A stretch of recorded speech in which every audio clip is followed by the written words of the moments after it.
বিয়ের আনন্দে তখন ভাসছিল পরিবার, বন্ধু আর অতিথিরা।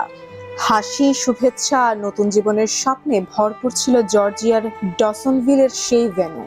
কিন্তু সেই আনন্দ ঘন মুহূর্তের কয়েক ঘন্টার মধ্যেই ঘটে গেল এক ভয়াবহ ট্র্যাজেডি। বিয়ের পরপরই হেলিকপ্টার বিধ্বস্ত হয়ে প্রাণ হারালেন ভারতীয় বংশোদ্ভূত বর এবং পাইলট। আহত অবস্থায় হাসপাতালে চিকিৎসাধীন রয়েছেন নববধূ। যুক্তরাষ্ট্রের জর্জিয়া অঙ্গরাজ্যে বিয়ের কয়েক ঘন্টার মধ্যেই হেলিকপ্টার বিধ্বস্ত হয়ে ভারতীয় বংশোদ্ভূত এক তরুণ বরের মৃত্যু হয়েছে। একই দুর্ঘটনায় হেলিকপ্টারের পাইলটও নিহত হয়েছেন এবং আহত অবস্থায় হাসপাতালে চিকিৎসাধীন রয়েছেন নববধূ। 25 বছর বয়সী নিহত বরের নাম ডেভ ফিজি। তিনি আটলান্টার বাসিন্দা এবং ডেল্টা এয়ারলাইন্সের একজন পাইলট হিসেবে কর্মরত ছিলেন।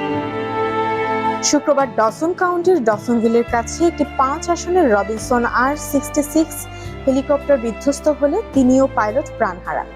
পারিবারিক সূত্রে জানা যায়, ওই দিনই ডসনভিলের দ্য রিভিয়ার নামের একটি ভেন্যুতে ডেভ ফিজি ও জেসনির বিয়ে সম্পন্ন হয়।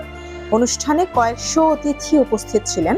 বিয়ের পর নবদম্পতির পরিকল্পনা ছিল হেলিকপ্টার করে ডিকাপ পিচট্রি বিমানবন্দরে যাওয়া এবং পরে আটলান্টার একটি হোটেলে রাত যাপন করা। নববধূ জেসনিকে আহত অবস্থায় উদ্ধার করে হাসপাতালে ভর্তি করা হয়। তিনি এখনো চিকিৎসাধীন। পারিবারিক সূত্র জানায়, দুর্ঘটনার পর প্রায় 5 ঘন্টা তিনি ধ্বংসাবশেষের মধ্যে আটকে ছিলেন। পরে উদ্ধারকর্মীরা তাকে উদ্ধার করেন। ডেভ ফিজির বাবা জর্জ ফিজি জানান, বিয়ের পর রাত 9:30টার দিকে অনুষ্ঠান শেষ হয় এবং তখন এলাকায় কুয়াশা ও বৃষ্টির কারণে দৃষ্টিসীমা খুবই কম ছিল। তিনি বলেন, ডেভ নিজেও এমন আবহাওয়ায় উড়ান চালানো নিয়ে অনিচ্ছা প্রকাশ করেছিলেন। পরিবারের বক্তব্য অনুযায়ী পাইলট পরে উচ্চতা পরিবর্তনের মাধ্যমে উড়ান চালানোর সিদ্ধান্ত নেন।